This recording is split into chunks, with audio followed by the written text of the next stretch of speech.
जो लोग कहते हैं कि अल्लाह मौलाना मेरा बाप मर गए उनके लिए दुआ करना, चाहे कितने मुल्ला मौलवियों को अपने घरों में लेके चले जाओ और दुआएं करवा लो कि अल्लाह मेरे बाप को बख्श दे, अल्लाह इसके बाप की मग़फ़िरत फरमा दे। अगर आपके बाप के मरने के बाद अगर बाप की विरासत में से बाप की बेटी यानी आपने अपनी बहन को हिस्सा नहीं दिया, बाप की मग़फ़िरत नहीं होगी। याद रखिए, मुल्ला मौलवी दुआ कर करके मर क्यों ना जाए, बाप की मग़फ़िरत नहीं होगी, चाहे कितनी दुआ करा लो। बाप की विरासत में से बेटी को हक मिलना है, बाप की विरासत में से मिलना है। और चाहे कितना कोई दुआ करे, लेकिन भाई के मरने के बाद बहन दुआ करे कि अल्लाह मेरे भाई को बख्श दे, जब तक भाई के मरने के बाद भाई की विरासत में से बहन को हिस्सा नहीं मिलेगा, दुआ कबूल नहीं होगी और भाई की मग़फ़िरत नहीं होगी। पढ़े बहुत आसान समझ लिया ना, जन्नत जब चाहे अल्लाह जन्नत दे, अल्लाह जन्नत तो मिल नहीं सकती, जन्नतुल फिरदौस दे।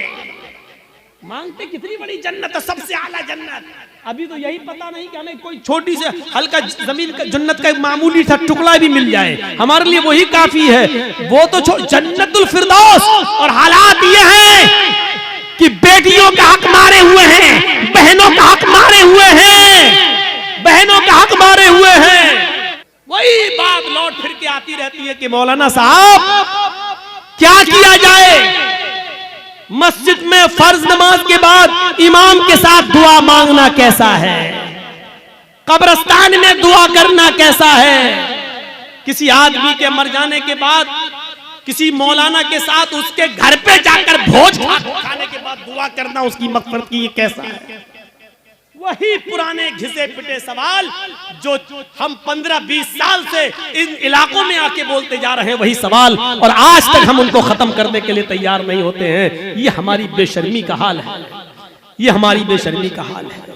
मेरे भाइयों, आज फिर एक बात को जहन में बिठा लो, दुआ करना गलत नहीं है। एक बात फिर जहन में रख लो, दुआ एक इबादत है और इबादत वैसे की जाएगी जैसे जनाब मोहम्मद रसूलुल्लाह ने बताई है। इबादत मोहल्ले के सरदार के तरीके पर नहीं की जाएगी, इबादत मौलवी जल्दी के तरीके पर नहीं की जाएगी, इबादत मस्जिद के इमाम के तरीके पर नहीं की जाएगी। मस्जिद का इमाम कुरान और हदीस बता सकता है, लेकिन मौलवी के तरीके पर इबादत नहीं की जाएगी। इस बात को आप हमेशा जहन में रखिए। दुआ मुख्कुल इबादत, दुआ इबादत का मग़ज़ है। दुआ के लिए आपको कोई मना नहीं करता है। दुआ जहां अल्लाह के रसूल ने हाथ उठाकर की है आप करिए, कोई मना नहीं करता है। दुआ जहां हाथ उठाकर नहीं की है वहां आप हाथ उठाकर करेंगे तो वहां हम मना करेंगे, इसलिए कि हाथ उठाना साबित नहीं है। मसलन लैट्रीन में जाने की दुआ है, अब आप लैट्रीन में घुस के पढ़िए हाथ उठा के, अल्लाहुम्मा इन्नी अऊज़ु बिका मिनल खुब्स वल खबाइस। अब बैठिए, बैठिए, दुआ है, क्यों हाथ नहीं उठाया? मैं पूछना चाहता हूं उन लोगों से जो मस्जिद में मजबूर करते हैं इमाम को कि हाथ उठाओ और पब्लिक से कहते हैं हाथ उठाकर दुआ करो। अगर दुआ के लिए हाथ उठाना है तो लैट्रीन में जाने की दुआ है, बताओ क्यों नहीं हाथ उठाते? सब लैट्रीन में क्यों? अरे जब लैट्रीन में दुआ पढ़ सकते हो तो हाथ क्यों नहीं उठा सकते हो? जब लैट्रीन में अल्लाह का नाम ले सकते हो, अल्लाहुम्मा इन्नी अऊज़ु बिका, तो हाथ उठाने में क्या हर्ज है? क्यों नहीं उठाते हो? अब हमारी अकल कह रही है गंदी जगह पर हाथ कैसे उठाएं? अभी अकल ही तो कह रही है ना, तो मैं कह रहा हूं गंदी जगह पर फिर अल्लाह का नाम क्यों ले रहे हो? नहीं साहब, वो तो अल्लाह के नबी ने बताया है, तो अल्लाह के नबी ने बताया तो यहाँ अल्लाह के नबी ने हाथ नहीं उठाया तो हम हाथ नहीं उठाएंगे। अच्छा, खाना खाओ, क्या दुआ है? बिस्मिल्लाह या बिस्मिल्लाह व अला बरकतिल्लाह, ये दुआ है खाना खाने की। अब आप खाना बैठो, जर्जी साहब खाना लग गया, बिस्मिल्लाह। अब हम या बिस्मिल्लाह व अला बरकतिल्लाह, अब हम बोलिए। चलो ये तो लैट्रीन नहीं है, ये तो घर है। यहाँ पर हाथ उठाकर अगर कोई आदमी दुआ करे बिस्मिल्लाह या बिस्मिल्लाह व अला बरकतिल्लाह, तब खाना खाए, कैसा लगेगा? क्यों नहीं उठाते हो? ये भी तो दुआ ही है। साहब अल्लाह के नबी ने नहीं उठाया, इसलिए हमने उठाया। आ गई ना बात वही, जहां नबी ने उठाया वहां उठाओ। हम भी तो यही कह रहे हैं, जहां नबी ने नहीं उठाया वहां मत उठाओ। हम भी तो आपसे यही कह रहे हैं। अच्छा, वुजू बनाया, क्या दुआ पढ़ते हो? बिस्मिल्लाह। वुजू के बाद क्या दुआ पढ़ते हो? अशहदु अल्ला इलाहा इल्लल्लाह व अशहदु अन्ना मुहम्मदन अब्दुहु व रसूलुहु अल्लाहुम्मा जअलनी मिनत तव्वाबीन व जअलनी मिनल मुतत्तहिरीन। यही दुआ तो पढ़ते हो। अच्छा, वुजू बनाने के बाद किसी को देखा, पैर धुलने के बाद आया हो, किबले की तरफ मुंह करके अशहदु अल्ला इलाहा इल्लल्लाह वहदहु ला शरीका लहु व अशहदु अन्ना मुहम्मदन अब्दुहु व रसूलुहु अल्लाहुम्मा जअलनी मिनत तव्वाबीन व जअलनी मिनल मुतत्तहिरीन। मैं पूछना चाहता हूं, क्यों नहीं पढ़ते? हाथ उठाते हो। यहाँ वुजू के बाद की दुआ है, हाथ उठाना साबित नहीं है। अजान के बाद की दुआ है, अल्लाहुम्मा रब्ब हाज़िहि दावत ताम्मा व सलातिल काइमा आति मुहम्मदनिल वसीला वल फजीला, लेकिन हाथ उठाना साबित नहीं है। चांद देखकर दुआ मांगना साबित है, चांद देखकर दुआ मांगी जाए, लेकिन हाथ उठाना साबित नहीं है। इसी तरीके से कब्रिस्तान में जाकर दुआ करना जायज है। अल्लाह के नबी ने फरमाया इस्तगफिरू लिअखीकुम, अपने भाई के लिए दुआ करो। हर आदमी को मिट्टी देने के बाद अपने भाई के लिए दुआ करना चाहिए, लेकिन यहाँ हाथ उठाना साबित नहीं है। जैसे इन जगहों पर हाथ उठाना साबित नहीं है, ऐसे ही कब्रिस्तान में भी हाथ उठाकर दुआ करना साबित या है तो हमें बताओ कहाँ है? नहीं साहब, उठा लें तो हर्ज क्या है? अब इसका जवाब सुनो। अरे हमने हाथ उठाकर दुआ कर ली तो हर्ज क्या है? तो अब मुझे जवाब दो, लैट्रीन में हमने कह दिया हाथ उठाकर अल्लाहुम्मा इन्नी अऊज़ु बिका मिनल खुब्ज़ि वल खबाइस, तो हर्ज क्या है? मुझे इतना बता दो। अजान के बाद हमने हाथ उठाकर दुआ मांग ली है, अशहदु अल्ला इलाहा इल्लल्लाह, हर्ज क्या है? मुझे बता दो। यहां आपको हर्ज लगता है, मुझे कब्रिस्तान में हाथ उठाकर दुआ मांगने में हर्ज लगता है। क्यों इस्लाम को अपने और अपने बाप दादा के तरीके पर चलाना चाहते हो? इस्लाम चलेगा तो सिर्फ फातिमा के बाप के तरीके पर चलेगा। इस्लाम न तुम्हारे तरीके पर चलेगा, न मेरे, न तुम्हारे बाप के तरीके पर चलेगा, न मौलवी जर्जीज के बाप के तरीके पर चलेगा। इस्लाम चलेगा तो जनाब मोहम्मद रसूलुल्लाह के तरीके पर चलेगा। आपको नमाज पढ़ने के बाद दुआ से कोई नहीं रोकता। यकीन मानिए, नमाज पढ़ने के बाद आप दुआ करिए, हम आपको नहीं रोकते हैं। अच्छा अमल है नमाज पढ़ना, और नमाज के बाद दुआ मांगना अच्छा अमल है। मांगिए, मांगिए, मना नहीं किया जा रहा है। लेकिन यहां अल्लाह के रसूल से हाथ उठाकर दुआ मांगना, और नबी के हाथ उठाने के बाद सहाबा का हाथ उठाना, और नबी का हाथ चेहरे पर फेर कर पहनना, और उसके बाद सहाबा का भी हाथ चेहरे पर फेर लेना, नबी का दुआ मांगना और सहाबा का उस दुआ पर आमीन आमीन कहना, यहां नमाज के बाद साबित नहीं है। इसलिए आपको भी ऐसा नहीं करना है। अकेले आप दुआ मांगना चाहे मांगे। आपकी बेटी बड़ी है, शादी के रिश्ते आते टूट जाते हैं, नमाज के बाद दुआ मांगिए, अल्लाह मेरी बेटी को कोई दीनदार रिश्ता अता फरमा दे। आपकी रोजी रोटी में बरकत नहीं, अल्लाह मुझे मेरी रोजी रोटी में बरकत दे। आपको जितनी दुआ मांगना मांगो, ये 2 मिनट वाली दुआ को रस्म मत बनाओ मेरे भाई। इमाम साहब ने कहा अस्सलामु अलैकुम रहमतुल्लाह, अस्सलामु अलैकुम रहमतुल्लाह, अल्लाहुम्मा आमीन आमीन, पीछे कर आमीन आमीन आमीन आमीन। अबे ये कौन सी दुआ है? और 2 मिनट में ला इलाहा इल्लल्लाह मुहम्मदुर रसूलुल्लाह, 2 मिनट में तेरी भी जरूरत पूरी हो गई, 2 मिनट में उसकी भी हो गई। वहां इमाम कह रहा अल्लाह मेरी रोजी रोटी में बरकत दे, आप कह रहे हैं आमीन। अरे फायदा तो इमाम का हो रहा, आपका क्या हो रहा है मुझे बताओ? वो इमाम तो अपनी दुआ कर रहा है?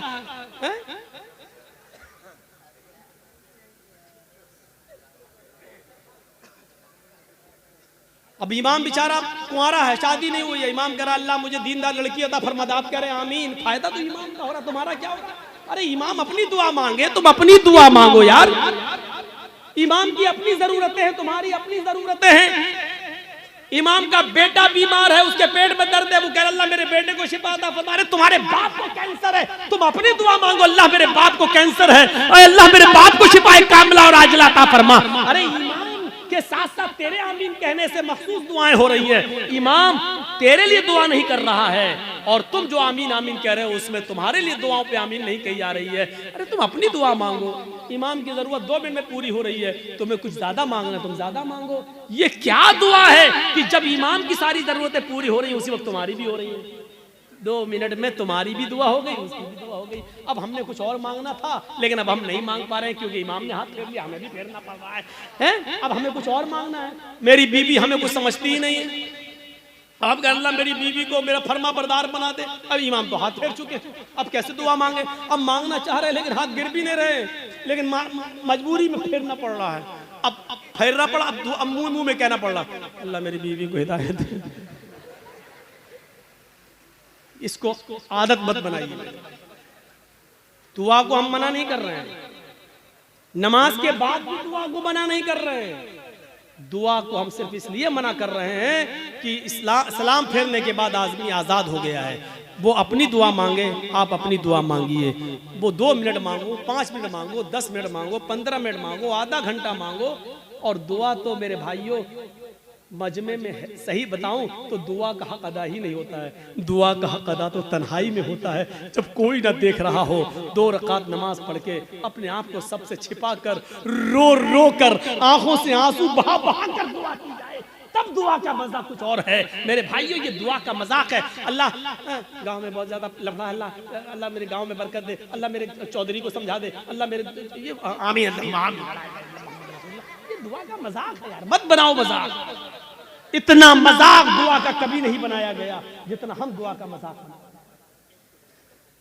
हाथ उठाकर भी मांग सकते हो लेकिन अकेले तन्हा।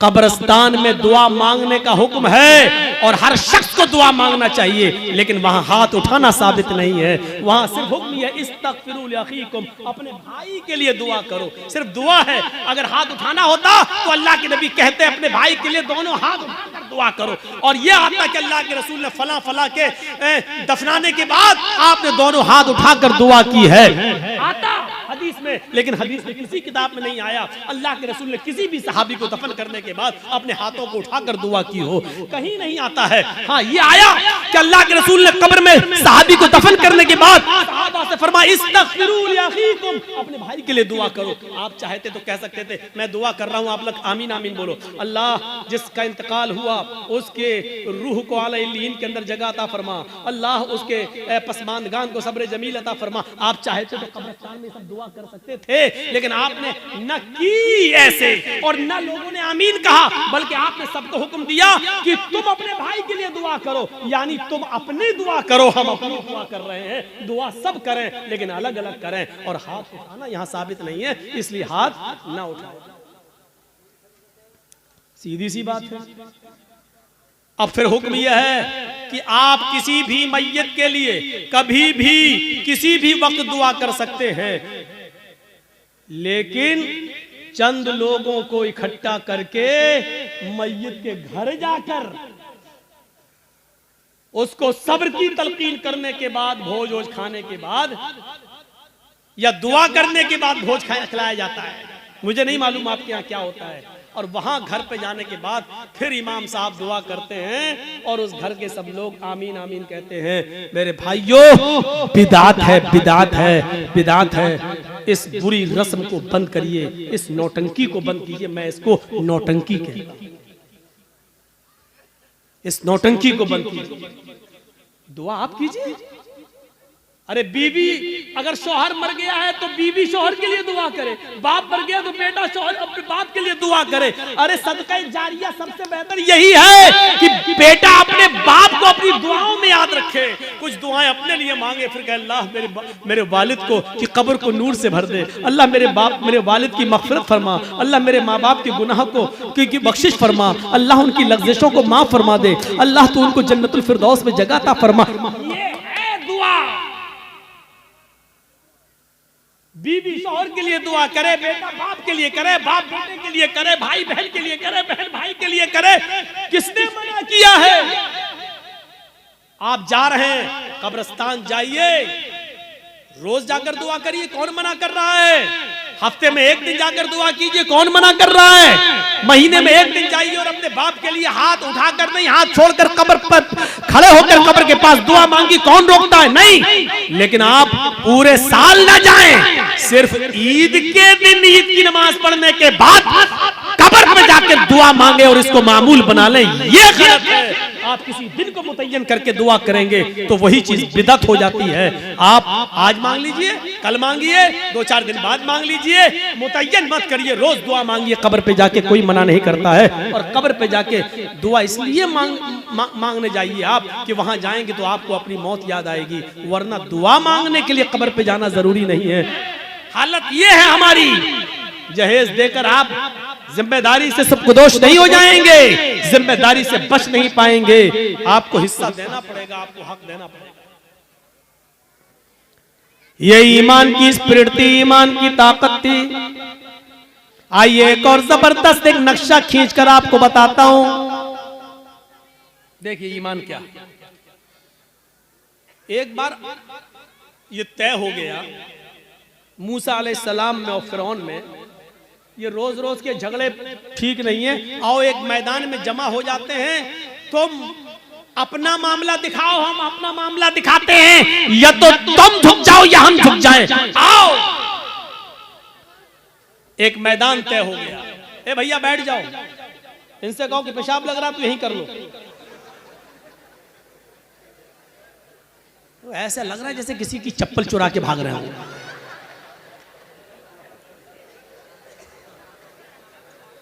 बढ़िया। अब जो वाकया सुनाने जा रहा हूं वो बड़ा जबरदस्त और दिलचस्प वाकया है। उससे बहुत सी चीजें आपको मिलेंगी। ईमान से पहले आदमी का हाल क्या है, लेकिन वहीं पर ईमान की दौलत जब उनको मिल जाए तो उनका हाल क्या होता है। देखिए फिरौन ने अपने जादूगरों से कहा कि चलो आज मूसा को और मूसा की कौम को पस्त करना है। ऐसा करतब दिखाना, ऐसा तिलसम दिखाना, ऐसा जादू दिखाना कि मूसा और मूसा की कौम भाग जाए। शिकस्त होनी चाहिए। जादूगरों को भरोसा था बिल्कुल। चलो एक मैदान में जमा हो गए। मूसा अपने चंद साथियों को लेके आए, फिरौन अपना लाओ लश्कर लेकर आया। फिरौन के साथ बड़े माहिर जादूगर थे। ये वाकया सुना होगा, लेकिन आज मुझसे सुनो। फिरौन के साथ बड़े माहिर जादूगर थे। तय होता है कि चलो अपना अपना कर्तव्य दिखलाओ। फिरौन ने कहा जादूगरों अपने जादूगरों से चलो दिखाओ। जादूगर चूंकि ईमान वाले तो थे नहीं, इसलिए सौदेबाजी पर उतर आए और फिरौन से कहने लगे, फिरौन मेरे मालिक, मेरे आका, मेरे रब, मेरे खुदा, ये बता दो अगर हम फिर मूसा पर गालिब आ गए, अगर हम जीत गए, अगर हमने मूसा और उनकी कौम को हरा दिया तो हमारा इनाम क्या होगा? पहले हमारा इनाम तो बता दो। हम ऐसे ही क्यों करतब दिखाएं? हमारा इनाम क्या होगा? फिरौन ने कहा कि दिखाओ अपना करतब, दिखाओ अपना जादू। तो फिरौन के जादूगरों ने जादू दिखाने से पहले क्या कहा? कुरान उन जादूगरों के अल्फाज को रिकॉर्ड करता है। उन जादूगरों ने फिरौन से कहा, इन्ना लना लाजरन इन कुन्ना नहनुल गालिबीन। ठीक है, हम अभी जादू दिखाते हैं, लेकिन आए फिरौन ये बताओ अगर हमने मूसा और मूसा की कौम को हरा दिया और हमारा करतब देखकर, हमारा नाटक देखकर अगर ये सब हार जाओ, भाग जाएं, तो हमारा अज्र क्या होगा? इन्ना लना लाजरन, हमारी मजदूरी क्या होगी? हमारा इनाम क्या होगा? इन कुन्ना नहनुल गालिबीन, अगर हम इनके ऊपर गालिब आ गए तो, अगर हम इनके ऊपर गालिब आ गए तो क्या इनाम होगा? फिरौन ने मुस्कुराते हुए जवाब दिया, इन्नकुम लमिनल मुकर्रबीन। अगर मूसा और मूसा का लश्कर हार गया, शिकस्त फाश दे दी, डर गया और भाग गया, तो तुम लमिनल मुकर्रबीन का तर्जमा मैं, तुम मेरी कैबिनेट में शामिल हो जाओगे, कैबिनेट मिनिस्टर बन जाओगे। सही तर्जमा, तुम मेरे बहुत करीब हो जाओगे। एक चीफ मिनिस्टर होता है, एक प्राइम मिनिस्टर होता है। तो प्राइम मिनिस्टर और चीफ मिनिस्टर का के करीबी लोग कौन होते हैं? जो उसकी कैबिनेट में शामिल होते हैं। जो भी चीफ मिनिस्टर को करना होता है वो अपनी कैबिनेट से मशवरा करता है। प्राइम मिनिस्टर को जो करना होता है वो अपने कैबिनेट से मशवरा करता है। तो हम जो भी कुछ करेंगे तुम्हारे मशवरे से करेंगे, यानी तुम हमारे मुकर्रब हो जाओगे, हम तुम्हें अपनी कैबिनेट में शामिल कर लेंगे। अल्फाज दीगर हम तुम्हें अपना वजीर बना देंगे, तुम्हें हम अपना मिनिस्टर बना लेंगे, वजीर बना लेंगे, तुम्हारा ये इनाम है। अब इतना सा लालच अगर किसी को मिल जाए तो ये तो बहुत बड़ी बात हो गई ना, बहुत बड़ी बात हो गई। आज भी अगर बीजेपी की तरफ से किसी मुसलमान को ये ऑफर मिल जाए तो वो भी बीजेपी पे चला जाता है। और देख लीजिए कितने लोग जा चुके हैं कि कैबिनेट में शामिल कर लिया जाएगा, हमारे लिए इतना ही काफी है। अब तो सब कुछ जायज हो गया, जो भी वो करेंगे वो सब ठीक है, वो सब ठीक है। अब तो झूठ को भी सच कहना पड़ेगा। जब उन जादूगरों ने सुना कि फिरौन कह रहा है कि इन्नकुम लमिनल मुकर्रबीन, तुम हमारे मुकर्रब हो जाओगे, हमारी कैबिनेट में शामिल हो जाओगे, हमारे मिनिस्टर बन जाओगे, इतना बड़ा इनाम का जब लालच उनको मिला तो वो फौरन तैयार हो गए। फिर उनके पास जो रस्सियां थी उन्होंने उन रस्सियों को फेंका, उन्होंने उन रस्सियों को डाला। उन्होंने जब उन रस्सियों को मूसा के सामने और मूसा की कौम के सामने फेंका तो वो रेंगते हुए सांप बन गए, रेंगते हुए सांप बन गए, सांप बनकर रेंगने लगे। हालांकि वो सांप नहीं थे, वो नजर बंदी थी, हमें दिखाई दे रहे हैं सांप की तरह रेंग रहे, लेकिन वो सांप नहीं थे। जैसे जादूगर हमारे मोहल्ले में आता है, मिट्टी उठाएगा, रखेगा, मुट्ठी बंद करेगा, छू मंतर जादू करके ऐसे घुमा के खोलेगा, रुपया बन जाएगा। हालांकि वो रुपया नहीं है, वो मिट्टी है, लेकिन हमें रुपया दिख रहा है। अगर जादूगर मिट्टी को रुपया बनाना जानता होता तो अपना जादू खत्म करने के बाद फिर कटोरा लेकर एक एक 2-2 रुपए की भीख हमसे क्यों मांगता? वो कहता है कि ये कला है, ये मिट्टी को मैंने रुपया बनाया, ये सिर्फ हमारी हाथ की सफाई है। ये तुम्हें रुपया दिख रहा है लेकिन हकीकत में रुपया नहीं है। अगर रुपया होता तो फिर तो हम घर बैठ के ये तमाशा क्यों दिखाते तुम्हें? हम तो घर बैठ के मिट्टी का रुपया बनाते रहते। मूसा और मूसा की कौम को वो रेंगते हुए सांप दिखने लगे तो मूसा अलैहिस्सलाम डरने भी लगे, ऐसे हटने भी लगे। फौरन अल्लाह ताला ने फरमाया मूसा डरो नहीं, ला तखफ या मूसा, मूसा डरो नहीं, तुम्हारे पास जो लाठी है ना, जो डंडा है, इसको जमीन पर मारो, जमीन पर इस लाठी को मारो। मूसा अलैहिस्सलाम ने वो लाठी जमीन पे मार दी और जैसे ही जमीन पे लाठी मारी वो अजदहा बन गया। अजदहा बहुत बड़ा होता है, वो अजदहा बन गया और उसने अपना मुंह फाड़ा और अंदर को सांस ली, बाहर को नहीं, अंदर को, अंदर को। जब उसने अंदर को सांस ली तो वो जितने भी सांप जो रस्सियां बनी हुई थी वो सब उसके मुंह में घुसते चले गए करके सबको खा लिया। यहीं से मूसा फिरौन के जादूगरों की अकल ठिकाने आ गई। वो समझ गए हमने जो दिखाया वो नकली चीज थी, मूसा ने जो दिखाया वो ओरिजिनलिटी थी, वो असलियत थी।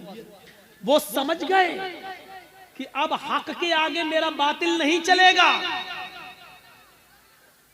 यकदम वहीं से बदल गए, यहीं से चेंज हो गए। मूसा अलैहिस्सलाम ने डंडा जमीन पे मारा, वो अजदहा बन गया, अजदहा उनके सांपों को निकल गया। फिरौन के जादूगर समझ गए कि अब मेरी खैर नहीं, अगर मैंने कुछ और दिखाया तो हमारी आफत, हमारी बर्बादी, क्योंकि हमने जो दिखाया वो जादू था, मूसा ने जो दिखाया वो हकीकत है और जादू कभी हकीकत का मुकाबला नहीं कर सकता। फौरन वहीं के वहीं वो सारे जादूगर पलटे और चीख पड़े, आमन्ना बिर्रब्बे मूसा व हारून, हम मूसा और हारून के रब के ऊपर ईमान ले आए। चीखते हुए उन्होंने कहा मैं मूसा और हारून के रब पर ईमान ले आया। उन्होंने ये नहीं कहा कि मैं अल्लाह पर ईमान लाया। जादूगरों ने क्या कहा? बिरब्बे मूसा व हारून, हारून और मूसा के रब पर ईमान लाया। अगर वो ये कहते हैं कि मैं तो अल्लाह पर ईमान लाया, तो लोगों का अल्लाह और लोगों का खुदा तो वही बना हुआ था फिरौन। इसलिए मूसा और हारून का रब नहीं था। मूसा और हारून अलैहिस्सलाम ने कभी फिरौन को अपना रब नहीं माना। मूसा और हारून ने अपना रब अल्लाह को माना था। इसलिए क्या कहा? आमन्ना बिरब्बि मूसा व हारून, मैं हारून और मूसा के रब पर ईमान ले आया, यानी मैं अल्लाह पर ईमान लाया। फिरौन तो सजदर रह गया, लाया था मूसा और उनको हराने के लिए, और ये तो हम ही हार गए। ये सारे जादूगर पलट गए, ये सारे जादूगर उधर चले गए। अभी देखिए, जब तक जादू दिखा रहे थे तब तक वो काफिर थे, लेकिन जब मूसा ने अपना हुनर दिखलाया, मौजिजा दिखलाया, तो वो ईमान ले आए। अब ईमान लाने के बाद ताकत देखिए उनके अंदर, वही मौजूद है, अभी हटे नहीं, अभी अपने घर नहीं गए। अब जब ईमान ले आए, जब कह दिया आमन्ना बिरब्बि मूसा व हारून, जब कह दिया कि हारून और मूसा के रब पर ईमान लाए, तब उनके ईमान लाने के बाद उनके अंदर ताकत क्या आई, वो दिखाना चाहता हूं। एक मोमिन के अंदर ईमान जब आ जाए तो उसकी ताकत क्या होती है, वो चीज समझ लीजिए। जब वो ईमान लाए तो फिरौन ने कहा, ये क्या किया तुमने? तो उन्होंने जवाब दिया कि अल्लाह की तरफ से हक आ जाने के बाद और अपनी आंखों से हक देखने के बाद भी मैं तुम्हारी गुलामी करूं और तुमको अपना रब मानूं, तो हमसे बड़ा बदनसीब कोई नहीं होगा, हमसे बड़ा फिर पागल कोई नहीं होगा। हमने आज अपनी आंखों से हक देख लिया और सच्चाई देख ली और मूसा का मौजिजा देख लिया है। मूसा ने जो दिखाया वो अल्लाह की तरफ से है, इसलिए अब हक आ जाने के बाद हम तुम्हारी गुलामी नहीं कर सकते, हम तुम्हें तरजीह नहीं दे सकते। फिरौन ने कहा, तब जानते हो तुम्हारा अंजाम क्या होगा? जानते हो तुम्हारा अंजाम क्या होगा? उन्होंने कहा, ए फिरौन, फिर हमारे अंजाम को भी बता दो कि क्या अंजाम होगा हमारा। फिरौन ने कहा, ला उक़त्तिअन्ना अयदियकुम व अर्जुलकुम मिन खिलाफ थुम्मा ला उसल्लिबन्नकुम अजमईन।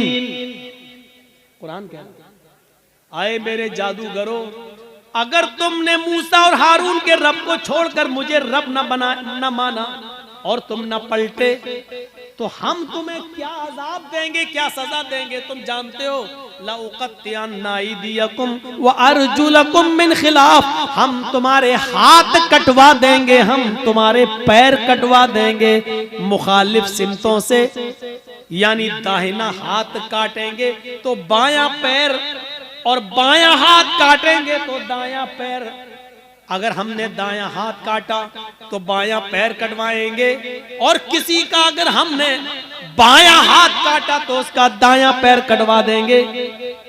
ला उक़त्तिअन्ना अयदियकुम व अर्जुलकुम, अरबी से वाकिफ होंगे तो आप समझ जाएंगे, लेकिन अरबी से वाकिफ नहीं है, अल्फाज की ज़्यादती माना की ज़्यादती पर दलालत करती है। अरबी जबान में कता यक्ताओं के माना होते हैं काटना, ये इसको कहा जाएगा कता, काटना, लेकिन इधर से काटा, इधर से काटा, इधर से काटा, ये काटा, ये काटा, इसको कहा जाता है कत्ता युक़त्तिउ तक़ती, टुकड़े टुकड़े करना। फिरौन ने ये नहीं कहा था कि हम तुम्हारे हाथ और पैर काट देंगे। फिरौन ने कहा, ला उक़त्तिअन्ना अयदियकुम व अर्जुलकुम, हम तुम्हारे हाथ के टुकड़े टुकड़े करवा देंगे, हम तुम्हारे पैर के टुकड़े टुकड़े करवा देंगे। हमारी जबान में कीमा कीमा कर देंगे, बोटी बोटी कर देंगे मुखालिफ सिमतों से, यानी पहले अंगूठा काटेंगे, फिर पंजा काटेंगे, फिर पिंडली काटेंगे, टखना काटेंगे, पिंडली काटेंगे, घुटना काटेंगे, रान काटेंगे, कमर काटेंगे। अगर मैंने तुम्हारा दाहिना पैर काटा तो ऐसे ही बायां हाथ काटेंगे, पहले उंगली काटेंगे, पोर काटेंगे, कलाई काटेंगे, गट्टा काटेंगे, हाथ की ये कलाई, फिर ये कोहनियों, फिर कंधा, यानी हम टुकड़े टुकड़े कर देंगे। सजा जिंदा आदमी को एक एक हिस्सा काटा जाए, लौकत्तिअन्ना अयदियकुम व अर्जुलकुम मिन खिलाफ, हम पहले ऐसा करेंगे और ऐसा करने के बाद भी अगर तुम न माने तुम लउसल्लिबन्नकुम अजमईन, तो फांसी का फंदा लगा के फिर हम तुम्हें सूली पे चढ़ा देंगे। अब दो चीजें समझ लो, इतनी बड़ी सजा सुनने के बाद इनका जवाब क्या था? जब काफिर थे, ईमान नहीं लाए थे, फिरौन के साथ आए थे, तब इनकी डिमांड क्या थी? इन्ना लना लअजरन, अगर हमने अपना जादू दिखाया और मूसा को हरा दिया तो आप हमें इनाम क्या देंगे? अभी इनाम मांग रहे थे, सोना चांदी दौलत मांग रहे थे, लेकिन ईमान लाने के बाद जब इतनी बड़ी सजा सुनी तो उसके बाद उनका जवाब क्या था? यह है ईमान की ताकत। उनका जवाब यह था, फक़ज़ी मा अंत क़ाज़िन, फक़ज़ी मा अंत क़ाज़िन इन्नमा तक़ज़ी हाज़िहिल हयात दुनिया। आए फिरौन, तुझे जो करना हो कर। फक़ज़ी मा अंत क़ाज़िन, आए फिरौन तुझे जो करना हो कर, मेरे साथ, मेरी बॉडी के साथ, मेरे जिस्म के साथ, मेरे पैरों के साथ, मेरे हाथ के साथ, मेरे जिस्म के साथ जो कुछ भी तू कर सकता है कर ले। इन्नमा तक़ज़ी हाज़िल हयात दुनिया, तू सिर्फ मुझे दुनिया में सजा दे सकता है, सिर्फ दुनिया में मुझे परेशान कर सकता है, सिर्फ दुनिया में तू मेरे ऊपर हुकूमत चला सकता है, सिर्फ दुनिया में तू मुझे सजा दे सकता है, आखिरत में तू हमें सजा नहीं दे सकता है, आखिरत का तू हमारे मालिक नहीं है। जो अभी इनाम मांग रहे थे, ईमान लाने के बाद वो कह रहे हैं जो करना हो कर ले, लेकिन अब हम मूसा और हारून के रब को छोड़ने वाले नहीं हैं। ये है ईमान, ये है ईमान। यहाँ तो हमारा ईमान का बड़ा हाल है, अगर दो चार आदमी हमें पकड़ के बांध दो जय श्री राम, तो हम कह भी देंगे अपनी जान बचाने के लिए जय श्री राम। वो एक अलग मसला है कि ऐसे मौके पर नारा लगाना चाहिए या कोई मजबूर करे तो जय श्री राम कह सकते हैं कि नहीं कह सकते, वो एक अलग मसला है। उस मसले में जाएंगे तो रात बीतेगी, क्योंकि फिर दलीलें देना पड़ेंगी और सबूत देना पड़ेंगे। उस तरफ अभी हम नहीं जाना चाहते हैं मेरे भाइयों, ये एक अलग मसला है।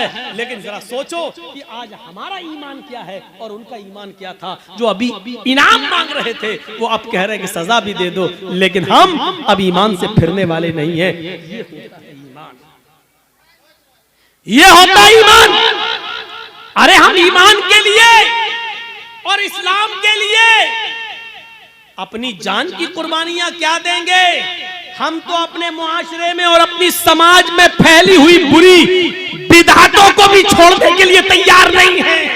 हमारे बाप दादा जो करते आए हैं वही हम करेंगे, हमारे बाप दादा जो करते आए वही करेंगे। ये नए मुल्ला मौलवी जब से पैदा हो गए तब से ये नए नए मसले बताने लगे हैं। ये सूरत हाल आज हमारे दरमियान आ गई है, ये सूरत हाल आज हमारे दरमियान चली हुई है। कोई चीज हमारी मस्जिद में आज हो रही है, बंद हो जाती है, फिर दोबारा चालू हो जाती है। हम अपने बाप दादा की राइज करता बिदअतों को हम खत्म नहीं कर पा रहे हैं। ईमान और इस्लाम के लिए हम अपनी जान क्या कुर्बान करेंगे? हम क्या छोड़ेंगे? हजरत हाजरा की तरह अपने शौहर को कौन औरत छोड़ने के लिए तैयार होगी? और कौन आदमी ऐसा होगा जो अपने बच्चे को इस्माइल की तरह छोड़कर चला जाए और फिर पलट कर भी न देखे?